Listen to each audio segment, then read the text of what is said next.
Doctor Yunus পদত্যাগ করে চলে যাচ্ছেন, পরবর্তী ভাইরাল হয়েছে। সেখানে তিনি রাষ্ট্রপতির কাছে পদত্যাগপত্র লিখেছেন। প্রধান উপদেষ্টার পদ থেকে পদত্যাগ এমন বিষয়কে কেন্দ্র করেই তিনি লিখেছেন আমি গভীর দুঃখের সঙ্গে জানাতে চাই যে 5 আগস্ট পরবর্তী বিভিন্ন সহিংসতা ও সংঘর্ষের প্রেক্ষিতে যেখানে 2100 জনেরও বেশি প্রাণ হারিয়েছে মানুষ, এবং আর কোনো প্রাণহানি এড়ানোর জন্য আমি পদত্যাগের সিদ্ধান্ত নিয়েছি।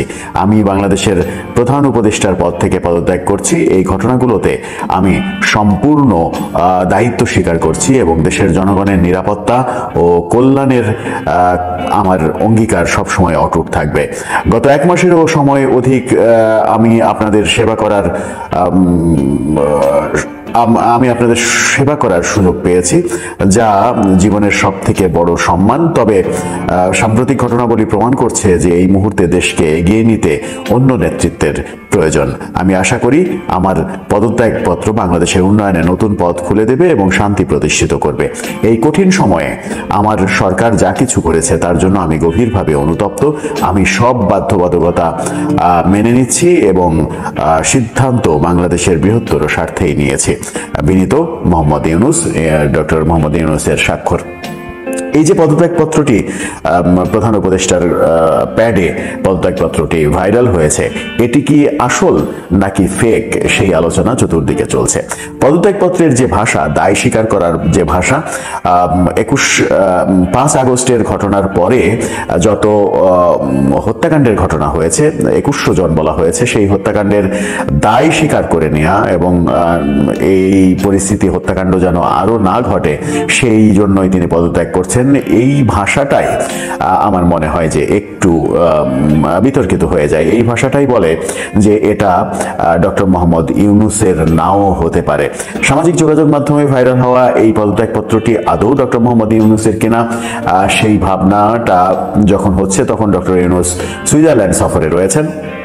সেখান থেকে শোনা যাচ্ছে তিনি সফর সংক্ষিপ্ত করে দেশে ফিরছেন এবং এই পদত্যাগপত্র ভাইরাল হওয়ার ঘটনাকে আর এক উপদেষ্টা আসিফ নজরুল তিনি গুজব বলার চেষ্টা করেছেন। তিনি বলেছেন, পাগলের প্রলাপের মতো গুজব ছড়ানো হচ্ছে, আমরা ভালো আছি।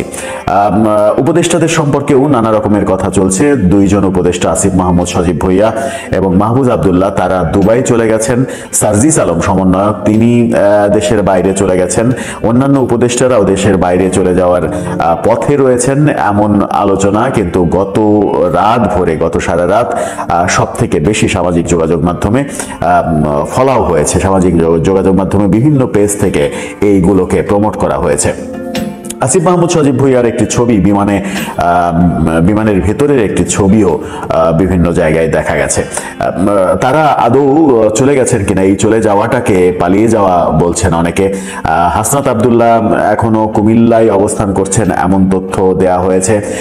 ছাত্রলীগের সাবেক সাধারণ সম্পাদক সিদ্দিকী নাজমুল তিনি তার পোস্টে এই আসিফ মাহমুদ সজীব ভুইয়া চলে গেছেন, মাহফুজ আব্দুল্লাহ চলে গেছেন, সার্জিস চলে গেছে, হাসনাত আব্দুল্লাহ এখনো কুমিল্লায় রয়েছে, এরকম বিভিন্ন ইনফরমেশন দিয়ে একাধিক পোস্ট দিয়েছেন।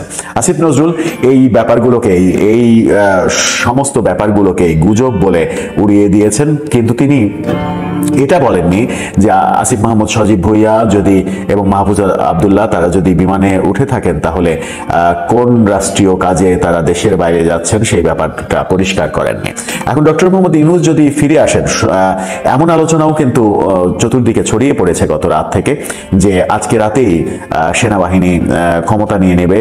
ডক্টর ইউনূস সরকার যেহেতু ব্যর্থ হয়েছে, তিনি যেহেতু পদত্যাগ করেছেন, এই সরকার আর থাকছে না, সেনা শাসন আসছে, জরুরি অবস্থা জারি হতে পারে, রাষ্ট্রপতি সেই ক্ষেত্রে একটা বড় ভূমিকা পালন করতে পারে। সব মিলিয়ে আমার মনে হয়েছে যে গত রাতটা একটা গুজবের রাত ছিল।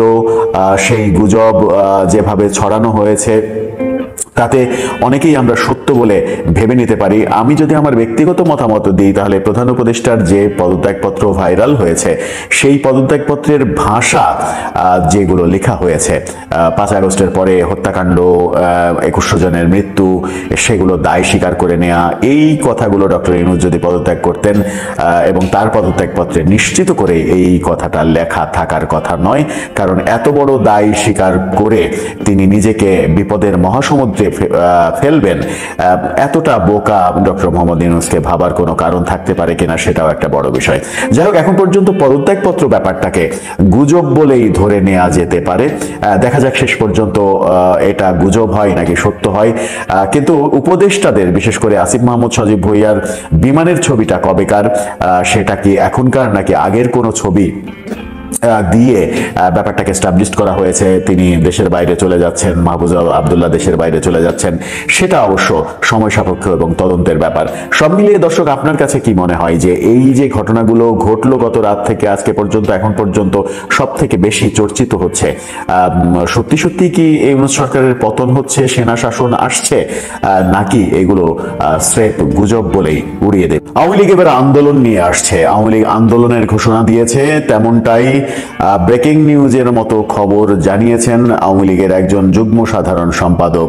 বাংলাদেশের একটি টেলিভিশন চ্যানেলে অডিও সাক্ষাৎকারে তিনি এমন বিস্ফোরক ইনফরমেশন দিয়েছেন। কি হতে চলেছে ফেব্রুয়ারিতে, ফেব্রুয়ারি কেন্দ্রিক আওয়ামী লীগের পরিকল্পনা কি, দেশের অবস্থাই বা কোন দিকে যাচ্ছে, সমন্বয়ক সরকার, বিএনপি, আওয়ামী লীগ সব মিলিয়ে কি হতে যাচ্ছে ফেব্রুয়ারি মাসে, সেই আলোচনাই করবো এই ভিডিওতে। ফেব্রুয়ারিকে টার্গেট করে অনেক কিছু হচ্ছে। আওয়ামী লীগের বড় পরিকল্পনা ফাঁস করলেন আওয়ামী লীগের যুগ্ম সাধারণ সম্পাদক বাহাউদ্দিন নাসিম। সেই প্রসঙ্গে একটু পরে আসি। তার আগে জানুয়ারিতে যে ঘটনাগুলো, বিশেষ করে 20 তারিখ থেকে 20 তারিখে ডোনাল্ড ট্রাম্প শপথ নিলেন, 20 তারিখেই ডক্টর ইউনূস দেশের বাইরে চলে গেলেন, সুইজারল্যান্ডে চলে গেলেন, তার পদত্যাগপত্র ভাইরাল হয়ে গেল,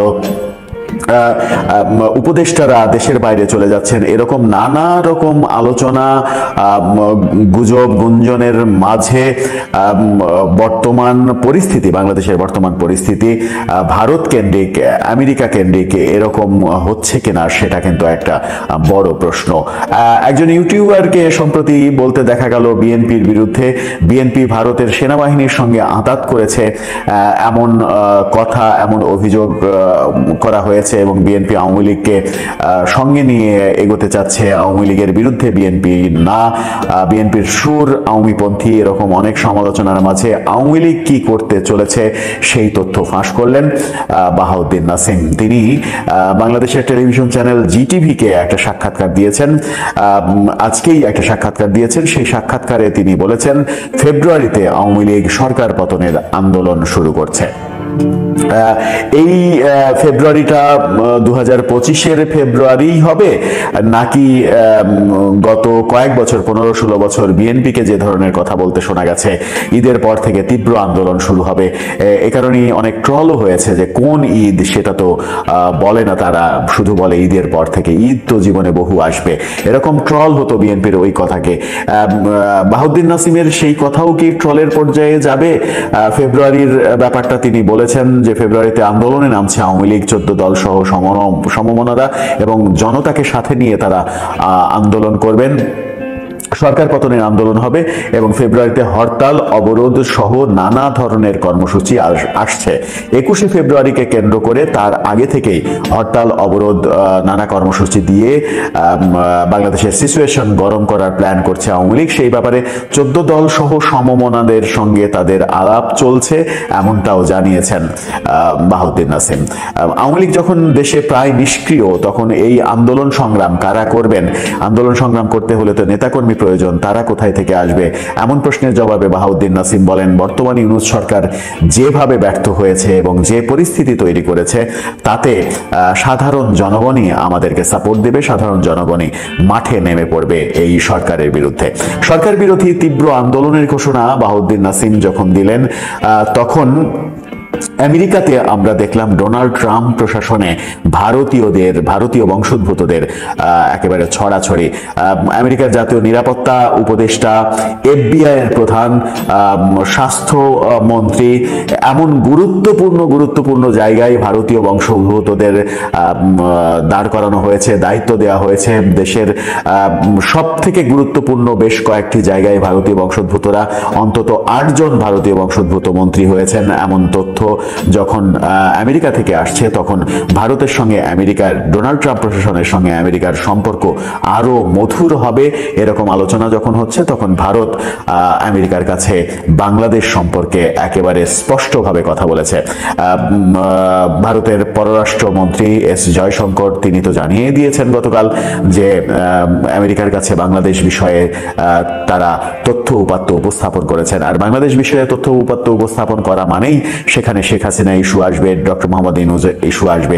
এরকম পরিস্থিতি যখন হচ্ছে, তখন আওয়ামী লীগ কর্মসূচি ঘোষণা যখন করছেন, তখন দেশে সেনা শাসনের গুঞ্জন চলছে। উপদেষ্টা নাহিদ ইসলাম তিনি বলেছেন, আমরা কোনো প্রকারের সেনা শাসন বা জরুরি অবস্থা মেনে নেব না। অর্থাৎ তিনি যখন এই কথা বলছেন, তখন সেনা শাসনের সম্ভাবনা যে তীব্র হচ্ছে সেটা কিন্তু স্পষ্ট বলে দেয়া যায়। অন্যদিকে মির্জা ফখরুল তিনি মন্তব্য করেছেন, ছাত্রদের প্রতিনিধি সরকারে রেখে দল যদি নির্বাচন করে তাহলে বিএনপি মানবে না। অর্থাৎ সরকারে ছাত্র প্রতিনিধিরা রয়েছে, ছাত্ররা দল করে তারা সরকারে থেকে যদি নির্বাচন করতে চায় তাহলে বিএনপি নাম মানবে না। সব মিলিয়ে সরকার একটা টালমাটাল অবস্থায় যখন রয়েছে, তখন আওয়ামী লীগ তাদের কর্মসূচি ঘোষণা করলো ফেব্রুয়ারিতে কি শীতের পড়ন্ত সময়ে মাঠ উত্তপ্ত হয়ে যাবে, রাজনীতির মাঠ অন্যরকম আবহে চলে আসবে। নির্বাচনের ঘোষণা নিয়ে আলোচনা হচ্ছে, বিভিন্ন রকম আলোচনা হচ্ছে যে ডক্টর ইউনূস সরকার পরবর্তী নির্বাচন করতে পারবেন না, এবং নিরপেক্ষতা নিয়ে যখন বিএনপিও কথা তুলেছে যে এই সরকার নিরপেক্ষ কিনা সেটা প্রশ্নবোধক হয়ে গেছে। সরকারে থেকেই নতুন দল তৈরির চেষ্টা করছে, কিংস পার্টি করার চেষ্টা করছে। অর্থাৎ তারা যখন নিরপেক্ষতা হারিয়েছে, তখন এই সরকারের আর নির্বাচন করার কোনো নৈতিক অধিকার নেই। নতুন সরকার, নতুন তত্ত্বাবধায়ক সরকার গঠিত হবে, তারা নির্বাচন করবে। সব মিলিয়ে মনে হয় পরিস্থিতি টাল মাটাল হয়ে যাচ্ছে সরকারের। দর্শক